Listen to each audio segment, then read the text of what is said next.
Hey, welcome back to the shop, friends. I've been a huge proponent of the French cleat system.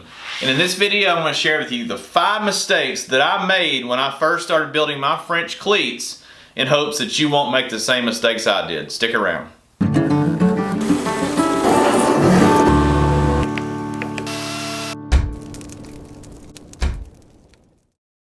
So the first mistake I made was I actually glued a few of my cabinets to the wall. I think it's pretty natural once you build something new, you want to try it out, right? So usually the last thing you do when building a French cleat cabinet or storage holder is you attach the cleat to your cabinet.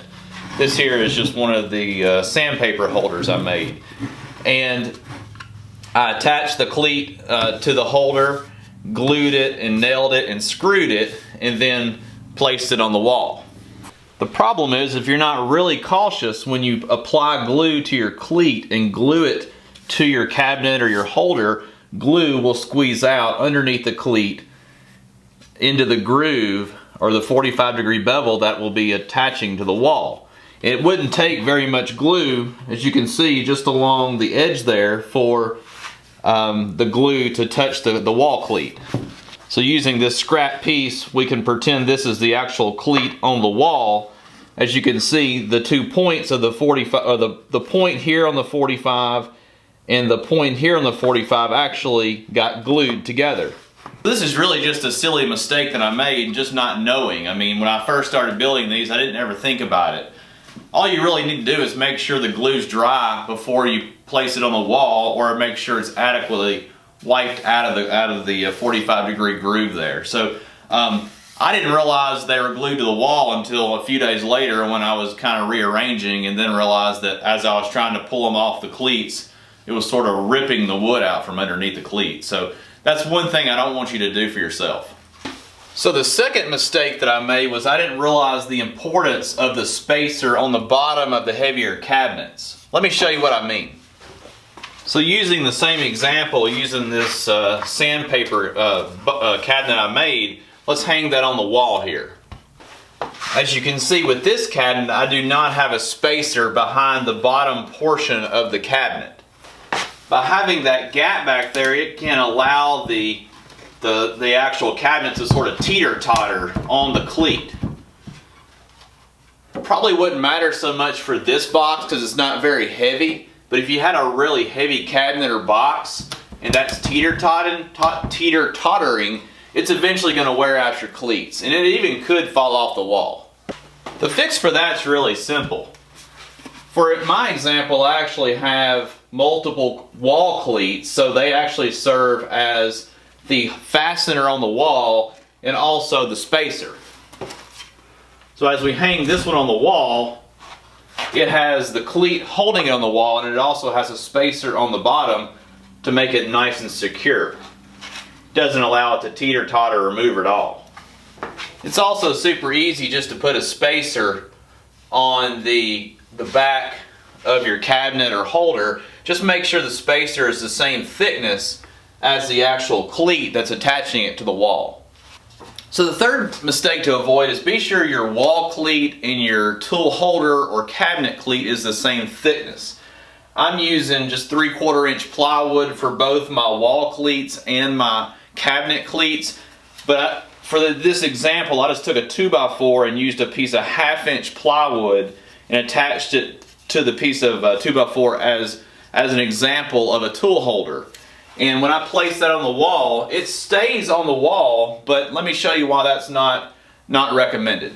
Hopefully you can see here there's a gap between the tool cleat and the wall cleat. So that's going to allow your cabinet or tool holder to rock. And it's not going to be nearly as sturdy as what it would be if the tool cleat was the same thickness as the wall cleat. You can see for this tool holder, there's really not any rocking in comparison to the one beside it. And that's because the tool cleat and the wall cleat are the exact same thickness. The fourth thing to avoid is be sure that your wall cleats are adequately spaced apart so that you can get your tool cleat or cabinet cleat in between the two so it can actually slide into the wall cleat. This may seem sort of obvious to you as I'm pointing it out, but it definitely wasn't obvious when I first started designing the system. I was trying to get the wall cleats as close together as I could because I thought it would look better. And then I realized there wasn't enough space to actually get the tool or the tool cabinet mounted on the wall because it has to have enough room to slide in and down. The fifth mistake that I made that really seems pretty silly now, but at the time it really wasn't that obvious, is I was trying to make some locking cleats. Let me show you. So when I was building these lumber storage racks for drying wood, I wanted to lock the cleat on the wall. That way the weight couldn't cause it to fall off the wall. Now looking back, I mean, these things are super strong and it's not going to fall off the wall. But what I wanted to do was to have the tool cleat sort of, the tool cleat mounted to the wall and then have a piece here that would lock it to the wall cleat. So this is just a little example I made up to show you what I mean by a locking cleat. So I've got the tool holder and I have the tool cleat and then I have the lock at the bottom. So what I had envisioned was I would just sort of slide it on the wall like that.